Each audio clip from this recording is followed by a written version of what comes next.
Selamat bertemu kembali dalam Sastra Anglofon. Kali ini kita akan membahas sajak-sajak karya Khalil Gibran yang terkumpul dalam kumpulan sajaknya yang berjudul The Prophet. Sajak yang pertama berjudul The Coming of the Ship. Sajak ini menceritakan Al-Mustafa, sang nabi, telah tinggal di kota Orphalese selama 12 tahun, menunggu kapal yang akan membawanya kembali ke pulau kelahirannya. Sekarang telah tiba, dan orang-orang Orphal yang sedih berkumpul untuk mendengarkan beberapa kata-kata bijak sebelum dia pergi. How shall I go in peace and without sorrow? Nay, not without a wound, in the spirit shall I leave this city. Long were the days of pain I have spent within its walls, and long were the nights of aloneness. And who can depart from his pain and his aloneness without regret? People of Orphalese, of what can I speak save of that, which is even now moving within your souls? Menanggapi pertanyaan mereka, Al-Mustafa menasihati pendengarnya tentang berbagai topik dalam 26 puisi prosa dan perpisahan setelahnya. Kemudian sajak berikutnya berjudul Love. Di dalam sajak ini penutur menjelaskan bagaimana jalan cinta terkadang sulit dan menyakitkan. Tetapi itu sepadan dengan risikonya. Cinta melucuti pertahanan kita, dan mengungkapkan hati rahasia kita. Cinta mengajari kita arti sebenarnya dari ekstasi, syukur, dan kepuasan. Kemudian sajak berikutnya sajak tentang pernikahan. Di sini penutur menjelaskan pernikahan adalah penyatuan dua jiwa, sehingga pernikahan adalah kebersamaan bersama. Namun dalam kebersamaan itu, pasangan harus bisa mengatur dan menghormati keadaan masing-masing. Dalam pernikahan, kedua pasangan harus berdiri berdampingan, dan tidak ada yang berusaha untuk mendominasi atau memiliki yang lain. Di sini penutur menjelaskan bagaimana anak-anak bukanlah milik. Mereka sesungguhnya adalah putra dan putri kehidupan dan mereka adalah milik masa depan. Mereka membutuhkan cinta, kekuatan, dan stabilitas orang tua mereka. Pada sajak berikutnya dijelaskan tentang memberi. Harta adalah hal sementara. Kita benar-benar memberi ketika kita secara ikhlas memberikan milik kita kepada orang lain.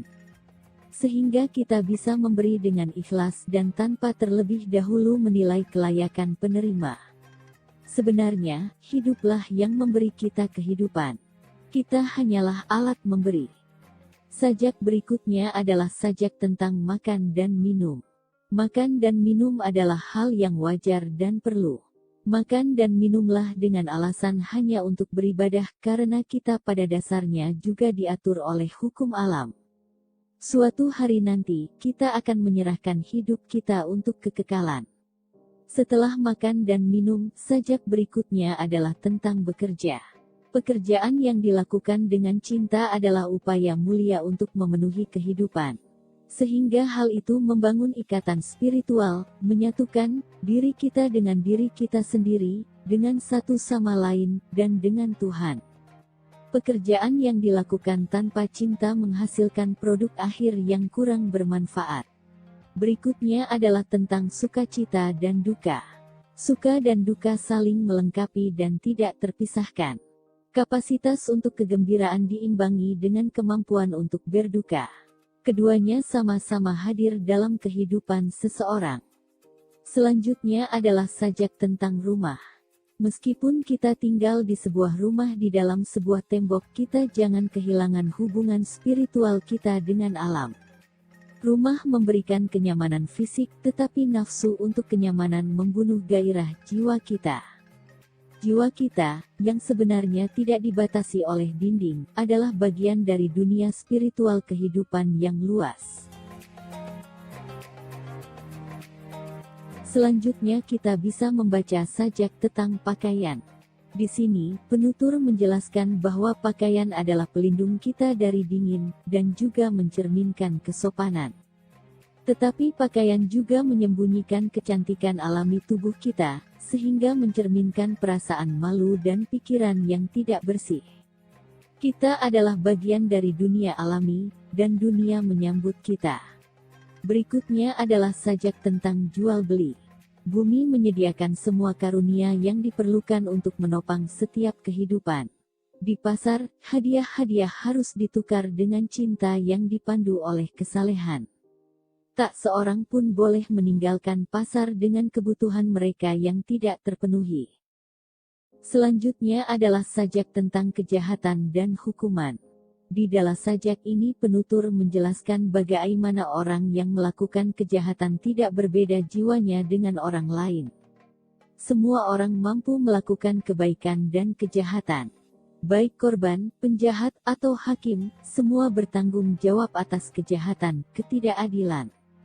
Penyesalan yang menimpa hati yang bersalah adalah hukuman terberat untuk sebuah kejahatan. Di dalam sajak tentang hukum, penutur menjelaskan bahwa semua hukum yang dibuat oleh manusia bisa dengan mudah dan sengaja dihancurkan. Mereka dibuat untuk melayani pembuat undang-undang yang menginginkan kekuasaan. Mereka yang mencari kebebasan spiritual dari hukum dan tidak menyakiti siapapun tidak perlu takut dihakimi oleh otoritas manapun. Lalu sajak berlanjut pada sajak tentang kebebasan. Dalam sajak ini penutur memberikan gambaran bahwa pencarian dan penyembahan kebebasan telah menjadi tali pengikat. Kebebasan sejati bersifat spiritual.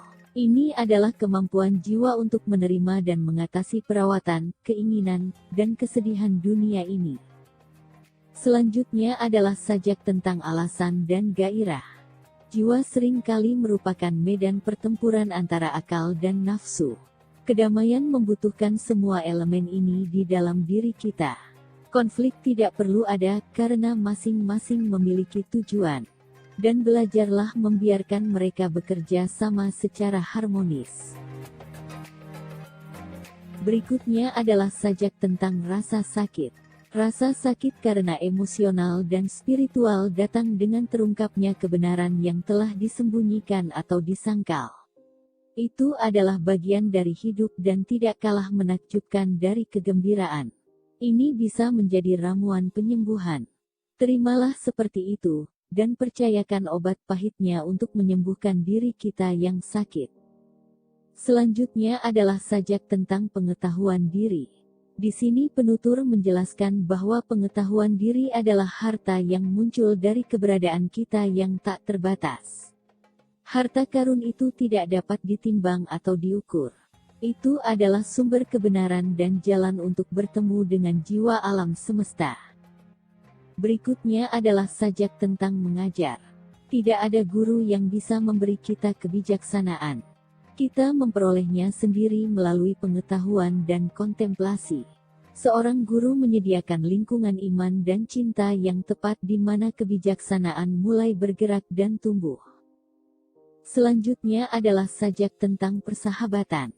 Persahabatan adalah pengalaman bersama dan memenuhi kebutuhan kita akan cinta, kegembiraan, kenyamanan, dan kedamaian. Persahabatan memperdalam semangat dan ini harus menjadi satu-satunya tujuan. Biar manisnya persahabatan menyegarkan hati kita. Sajak berikutnya adalah tentang berbicara. Dalam sajak ini dijelaskan bahwa ketika kita berbicara dan pada saat itu kita tidak berdamai dengan pikiran kita, maka kita tidak bisa lagi hidup dengan keheningan batin. Ketika kita berbicara, biarkan roh kita membimbing kita untuk mengatakan kebenaran dari hati kita. Sajak berikutnya adalah sajak tentang waktu. Usaha untuk mengukur dan mengatur waktu adalah sesuatu hal yang bodoh, karena waktu tidak terbatas dan hidup tidak terbatas pula. Seperti cinta, waktu tidak terbagi dan tanpa ruang. Jika kita harus mengukur waktu, biarkan momen saat ini merangkul masa lalu dan masa depan. Berikutnya adalah sajak tentang baik dan jahat. Kejahatan adalah kebaikan esensial kita yang telah dirusak oleh kelaparan dan kehausan rohani. Ini adalah ketiadaan kebaikan. Engkau tidak jahat ketika engkau tidak baik, tetapi engkau terasing dari kebaikan yang ada di dalam dirimu. Kebaikan terletak pada kerinduan kita untuk tumbuh dalam kebaikan. Selanjutnya adalah sajak tentang doa. Di dalam sajak ini diterangkan bahwa kita harus berdoa di saat bergembira dan lapang serta di saat stres dan memerlukan sesuatu. Dalam doa kita meningkatkan kesadaran spiritual kita untuk bergabung dengan orang lain yang juga sedang berdoa. Doa yang benar dimulai di dalam hati dan merupakan firman Tuhan yang berbicara melalui kita. Berikutnya adalah sajak tentang kesenangan. Kesenangan adalah lagu yang lahir dari kebebasan. Carilah dengan rasa syukur dan tanpa penyesalan. Saat kesenangan ditolak, kerinduan tubuh kita akan terungkap dalam suara membingungkan, bukan musik manis. Baik memberi dan menerima kesenangan itu baik. Selanjutnya adalah sajak tentang kecantikan. Ketika kita mencari kecantikan itu sendiri harus menjadi jalan dan panduan kita. Kecantikan adalah sesuatu yang berbeda untuk setiap orang. Persepsi itu berada di dalam jiwa dan mencerminkan keilahian dalam sifat kita sendiri. Sajak berikutnya adalah sajak tentang agama. Agama adalah totalitas dari perbuatan dan pikiran kita sehari-hari. Ini adalah keajaiban yang muncul dari alam spiritual di dalam diri kita. Hal itu diekspresikan dalam moralitas otentik, perilaku etis, dan ibadah yang berkelanjutan. Mengenal Tuhan berarti melihat dan mengenali Dia di dunia kita. Berikutnya adalah sajak tentang kematian. Hidup dan mati tidak bisa dipisahkan seperti sungai dan laut. Harapan dan keinginan terdalam kita menyimpan benih pengetahuan tentang kematian yang melampaui batas. Meskipun kita gemetar di hadapan kematian, sebenarnya gemetar dengan sukacita juga. Kematian membebaskan jiwa kita untuk bangkit, tidak terbebani oleh tubuh, untuk mencari Tuhan. Sajak terakhir dari kumpulan sajak ini adalah sajak tentang perpisahan. Di dalam sajak ini penutur menjelaskan perpisahan Al-Mustafa dengan penduduk Orphalese. Malam hari ketika Al-Mustafa pergi ke kapal, orang-orang Orphalese mengikuti. Dia berbagi dengan mereka beberapa pemikiran penuh kasih terakhir dan berjanji untuk kembali jika mereka melupakan cintanya kepada mereka atau kebenaran dari nasihatnya. Dia kemudian mengucapkan selamat tinggal kepada mereka, dan kapal itu berlayar. Fare you well, people of Orphalese. This day has ended. It is closing upon us even as the water lily upon its own tomorrow. What was given us here we shall keep, and if it suffices not, then again must we come together and together stretch our hands unto the giver. Forget not that I shall come back to you. Sekian penjelasan kali ini. Mudah-mudahan bermanfaat. Sampai jumpa, dan terima kasih atas perhatiannya.